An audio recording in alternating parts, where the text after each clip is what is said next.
دشمن نے خود کو ہم سے زیادہ طاقتور سمجھنے کی غلطی کی۔ پاکستان نے بھارت کو وہ سبق سکھایا جو کبھی نہیں بھولے گا۔ وزیر اعظم شہباز شریف کا command and staff college Quetta میں خطاب۔ کہا فیلڈ مارشل عاصم منیر کی قیادت نے دفاع وطن کے قومی یقین کو مزید مضبوط کیا۔ آپریشن غضب للحق پوری قوت اور عزم کے ساتھ جاری ہے۔ پاک سرزمین سے دہشت گردی کا خاتمہ کر کے ہی دم لیں گے۔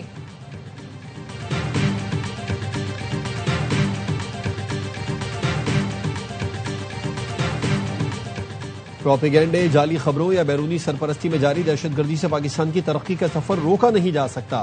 پاکستان دنیا میں بلند مقام حاصل کر رہا ہے۔ فیلڈ مارشل عاصم منیر کا command and staff college Quetta میں طلبہ اور اساتذہ سے خطاب۔ بلوچستان میں پائیدار امن و استحکام کے لیے عوامی فلاح، جامع ترقی، بہتر طرز حکمرانی کو ناگزیر قرار دیا۔ کہا پاکستان کی ترقی اور خوشحالی کا سفر منزل تک پہنچے گا۔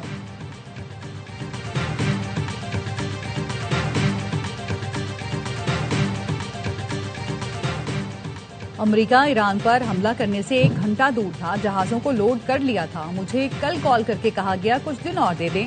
امریکی صدر ٹرمپ کی وائٹ ہاؤس میں گفتگو۔ کہا سعودی عرب، قطر، UAE نے یقین دلایا ہے ایران سے مذاکرات پر اچھی خبر آئے گی۔ ٹرمپ نے کہا میں 2 یا 3 دن کا وقت دوں گا۔ اور امریکہ نے دوبارہ اسرائیل کے بہکاوے میں آ کر ایران پر حملہ کیا تو ہماری فوج نئے طریقوں اور ہتھیاروں کے ساتھ نئے محاذ کھول دے گی۔ ایرانی فوج کے ترجمان بریگیڈیئر جنرل محمد اکرام نے کہا کہ ایران کو محاصرے میں لیا جا سکتا ہے، نہ ہرایا جا سکتا ہے۔ جنگ بندی کے وقفے کو بھی جنگ ہی سمجھا ہے۔ اس دوران اپنی عسکری طاقت کو مزید مضبوط کیا۔ امریکہ ایران مذاکرات کے لیے مزید وقت درکار ہے۔ قطر پاکستان کی مخلصانہ سفارتی کوششوں کی بھرپور حمایت کرتا ہے۔ قطری وزارت خارجہ کے ترجمان ماجد الانصاری نے بتایا علاقائی رہنماؤں اور فریقین کے درمیان رابطے جاری ہیں۔ کسی بھی ملک کو آبنہ ہرمز بند کرنے کا حق نہیں۔ امریکی صدر ٹرمپ کا ایران پر حملے مؤخر کرنے کا فیصلہ خوش آئند ہے۔ ایران کے ساتھ مثبت تعلقات کے باوجود اس نے قطر پر حملے کیے جو دونوں ملکوں کے تعلقات کے لیے خطرہ ہے۔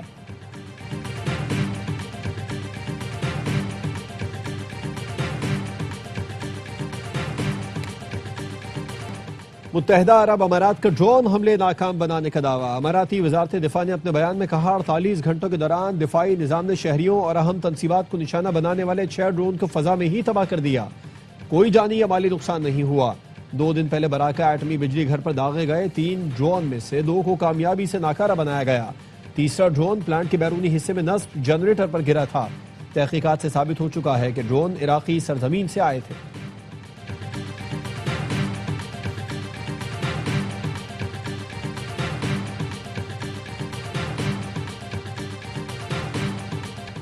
کوئٹہ میں وزیر اعظم کی زیر صدارت نیشنل ایکشن پلان کی صوبائی اپیکس کمیٹی کا اجلاس۔ فیلڈ مارشل سید عاصم منیر، وزیر اعلیٰ بلوچستان سرفراز بگٹی کی شرکت۔ بلوچستان میں سیکیورٹی ترقیاتی منصوبوں کی پیش رفت پر بریفنگ۔ وزیر اعظم کی انسداد دہشت گردی اقدامات پر فیلڈ مارشل اور پاک افواج کو خراج تحسین۔ وزیر اعظم کی بلوچستان کی رکشان ڈویژن میں فرنٹیئر کور تعینات کرنے کی ہدایت۔ کہا اس اقدام سے بلوچستان میں معدنیات کے تحفظ کے لیے ایک راہداری قائم ہوگی۔ محفوظ بلوچستان معدنیات منصوبوں پر کام کرنے والی کمپنیز کا اعتماد برقرار رکھنے کے لیے ناگزیر ہے۔ حکومت پاکستان بلوچستان کے نوجوانوں کو قومی دھارے میں مؤثر انداز میں شامل کرنے کے اقدامات کر رہی ہے۔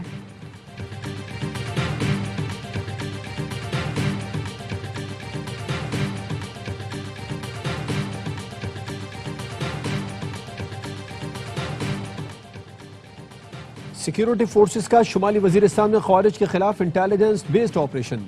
24 گھنٹے کے دوران آپریشنز میں 22 خارجی مارے گئے۔ شیوا میں 17 مئی سے فورسز کا سرچ اینڈ کلیئرنس آپریشن جاری تھا۔ سیکیورٹی فورسز نے دہشت گردوں کے ٹھکانوں کو مؤثر انداز میں نشانہ بنایا۔ ہلاک دہشت گرد متعدد کارروائیوں میں ملوث تھے۔ اسلحہ، گولہ بارود برآمد۔ صدر وزیر اعظم اور وزیر داخلہ نے سیکیورٹی فورسز کی کامیاب کارروائی کو سراہا۔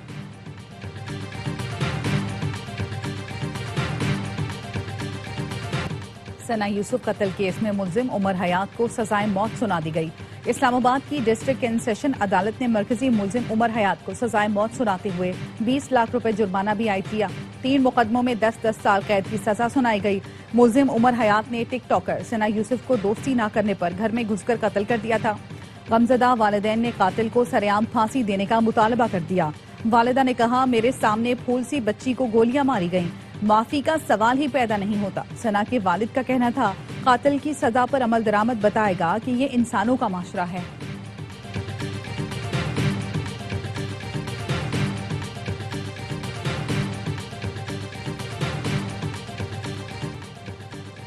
پنکی کو پیشی پر پروٹوکول دینے والا ایس ایس پی معطل۔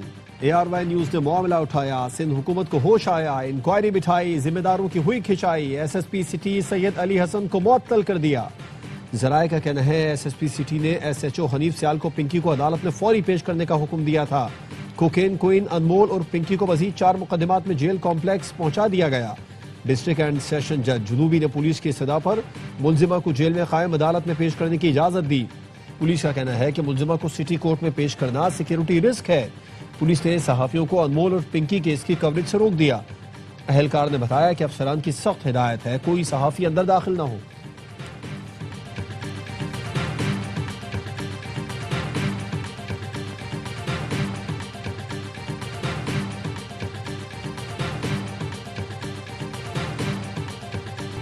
پنکی کے منشیات استعمال کرنے والوں میں بڑے معتبر نام سامنے آئے۔ آئی جی سندھ جاوید عالم اوڈھو کا انکشاف، بتایا ملزمہ کافی عرصے سے ہمارے فوکس میں تھی، زیادہ تر لاہور میں رہتی تھی، اس لیے گرفتاری میں مسئلہ ہوا۔ جو بھی اس کام میں ملوث ہیں اسے نہیں بخشیں گے۔ منشیات استعمال کرنے سے بیچنے والے زیادہ خطرناک ہیں۔ آئی جی سندھ نے کہا پنکی بدنامی کے ڈر سے خود کو نقصان پہنچا سکتی ہے۔ ملزمہ پنکی کو کسی سے بھی خطرہ ہو سکتا ہے۔ ملزمہ کو کوئی اضافی سیکیورٹی نہیں دی گئی، SOPs پر عمل کیا۔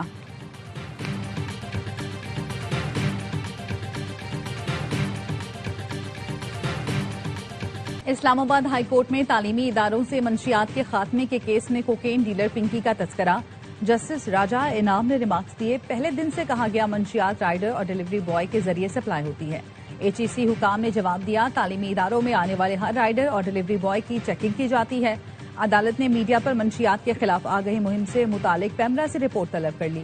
HEC پولیس اور ضلع انتظامیہ سے منشیات کے خاتمے کی مانیٹرنگ رپورٹ طلب۔ منشیات کی مانیٹرنگ کے لیے کمیٹی میں ANF اور پولیس کو شامل کرنے کی ہدایت۔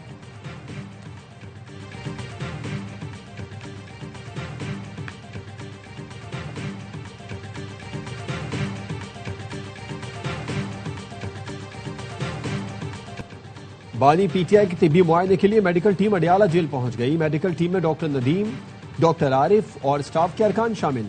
بانی PTI کی آنکھوں سے متعلق فالو اپ چیک اپ کیا جائے گا۔ مکمل طبی معائنے کے بعد میڈیکل رپورٹ کمشنر اسلام آباد کو پیش کی جائے گی۔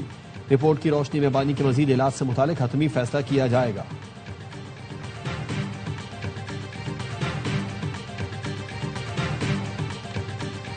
گلگت بلتستان، چترال اور گردونواہ میں بارش، موسم خوشگوار۔ دھروش کے علاقے کلدام نالہ میں اچانک سیلابی ریلا آنے سے پشاور چترال شاہراہ بند، دونوں اطراف درجنوں گاڑیاں پھنس گئی، مسافروں کو مشکلات۔ پہاڑی علاقوں میں مزید بارشوں، لینڈ سلائیڈنگ کا خدشہ۔ راولپنڈی، مری، اٹک، چکوال اور جہلم سمیت خطہ پوٹوہار میں بھی بادل برسیں گے۔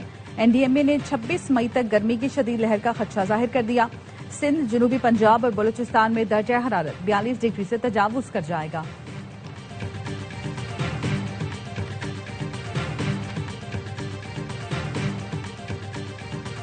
اور ملک بھر کی مویشی منڈیوں میں قربانی کے جانوروں کی خریداری۔ راولپنڈی کی مویشی منڈی میں نایاب نسل کے بکرے توجہ کا مرکز بن گئے۔ شدید گرمی کے باعث لاہور کی مویشی منڈی دن کے اوقات میں روایتی گہما گہمی سے محروم۔ شہری رات میں خریداری کو ترجیح دینے لگے۔